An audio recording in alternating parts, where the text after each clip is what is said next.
생후 20개월 된 딸을 방임해 숨지게 한 혐의를 받는 20대 친모가 구속 여부를 가리는 심사를 받기 위해 법원에 출석했습니다.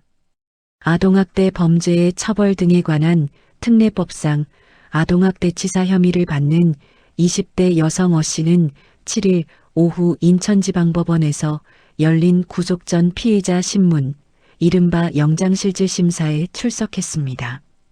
어 씨는 이날 경찰 호송차를 타고 법원에 도착한 뒤 법정으로 이동했습니다. 당시 어 씨는 수갑이 채워진 두 손을 가리개로 덮은 채 이동했으며 모자와 마스크를 착용해 얼굴을 가린 모습이었습니다. 법원에 들어가기 전 취재진이 아이를 왜 방치했느냐, 혐의를 인정하느냐 등의 질문을 했지만 어 씨는 아무런 답을 하지 않은 채 법정 안으로 들어갔습니다. 경찰에 따르면 어 씨는 생후 20개월 된 자신의 딸을 제대로 돌보지 않고 방치해 숨지게 한 혐의를 받고 있습니다. 조사 결과 어 씨는 일정 기간 동안 어린 딸에게 충분한 음식과 돌봄을 제공하지 않았고 아이의 건강 상태가 악화되는 상황에서도 적절한 조치를 취하지 않은 것으로 파악됐습니다.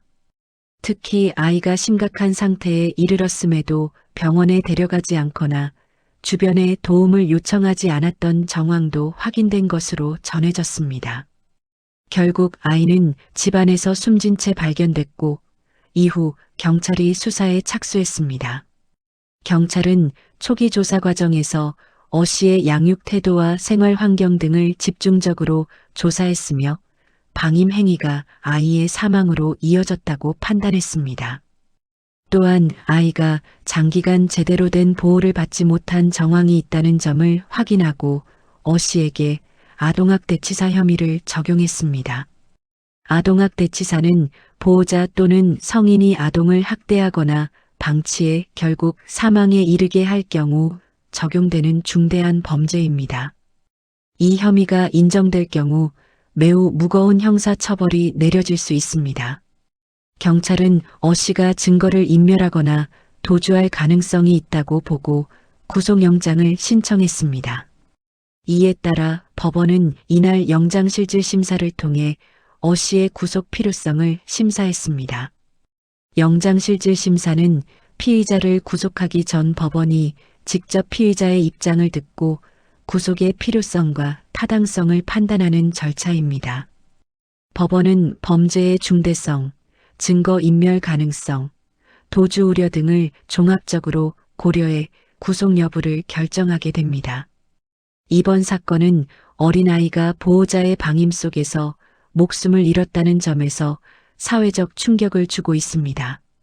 최근 우리 사회에서는 보호자가 아동을 제대로 돌보지 않아 발생하는 방임형 학대 사건이 반복적으로 발생하면서 아동 보호 체계의 강화 필요성도 꾸준히 제기되고 있습니다. 전문가들은 주변 이웃이나 지역사회가 아동의 위험 신호를 빠르게 인지하고 신고하는 시스템이 중요하다고 강조하고 있습니다. 또한 부모가 양육에 어려움을 겪는 상황에서도 아이의 안전을 지킬 수 있도록 사회적 지원과 관리 체계가 필요하다는 지적도 나오고 있습니다. 경찰은 앞으로 어 씨의 정확한 범행 경위와 아이가 숨지게 된 구체적인 과정 등을 계속 수사할 방침입니다. 어 씨의 구속 여부는 법원의 판단에 따라 이르면 오늘 밤 늦게 또는 내일 새벽 결정될 것으로 보입니다. 경찰은 추가 조사를 통해 사건의 전반적인 경위를 규명할 계획입니다.